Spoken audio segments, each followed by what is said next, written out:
Okay, so it's been a good weekend. Got a lot done, but not necessarily around the bike. Went and visited a fellow YouTuber over not too far from here, for a couple miles. His channel name's MBYR31. I'll put a link in the description. Funny guy. Love his videos, always entertaining. Has some great videos on lawn stuff and just general how-to stuff. And I think it's pretty cool. He does a really good job, so check him out if you haven't. I think you'd like his videos. I find him interesting. So him and his uncle, nice guys. The kind of guys you want living next door, if you ask me.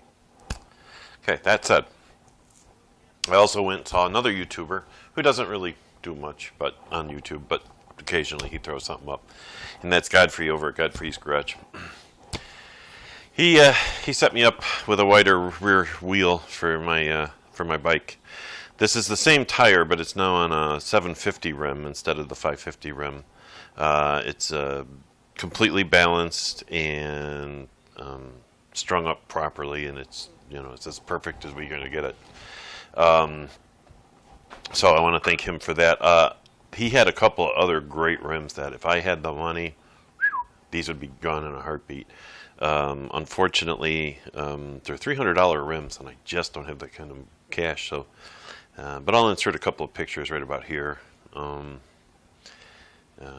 was a couple. I didn't pull out. He has like a 4-inch wide gold one that looks like that gold one you just saw, but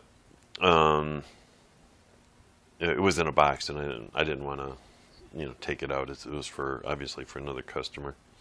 Then he set me up with these shocks. These are progressive shocks. They're a couple inches taller than a stock shock, which is good. Which means they're several inches taller than the shorty shocks I had. And the idea is that it's going to give it more of a sport bike tilt. So putting more of the weight on the front tire. So when I go into corners and when I come out of corners, the back end, in the past, the back end wanted to track way out, and that was because it was more of a cruiser tilt instead of a sport bike tilt. And I kind of like hitting the corners aggressively, so hopefully this will help with that. The other thing too is when I would put passengers on, the few times that I did, this bar would come in the rear fender subsequently would come real close to the rear tire. So I just wanted to kind of avoid that in the future. The only other thing I've done is I've gotten the frame down.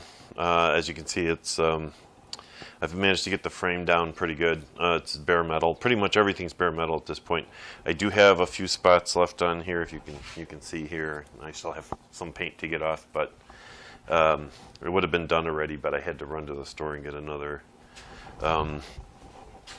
So this is a fine one. I had a coarse one that just takes the paint right off as you go. This barely touches the paint. So I had to go pick up another one of those because the coarse one I had that was like this. So like I said, this is fine, but the coarse one, I wore it all the way down to the metal, so threw it out. But that's pretty much it as far as updates go. I got nothing else going on. I'm going to finish this today. I probably won't get around to priming it until tomorrow because I've got a lot of work to do to get rid of the chemicals I used initially to get rid of the paint. Before I put the primer on, I want to do that, get it really cleaned up so that hopefully the next round of paint that I put on here sticks like this did. Because boy, this was a pain. This was even worse than the powder coat I had on there originally, the original powder coating I took off initially. Anyway, enough about that. So that pretty much does it. Not much, a whole lot going on this weekend. Next weekend, I don't think I got much going on, so I'll probably be out here working hard on the bike. I want to get it in powder coat. Yeah, I want to get it all primed. The tank and the side covers and the rear fender, those are all good to go. So I want to get this done as soon as possible, because once this is painted and the swing arm and the kickstand, I can start putting the whole thing back together again, and the sooner the better. The weather has just been driving me nuts. It's been like perfect riding weather.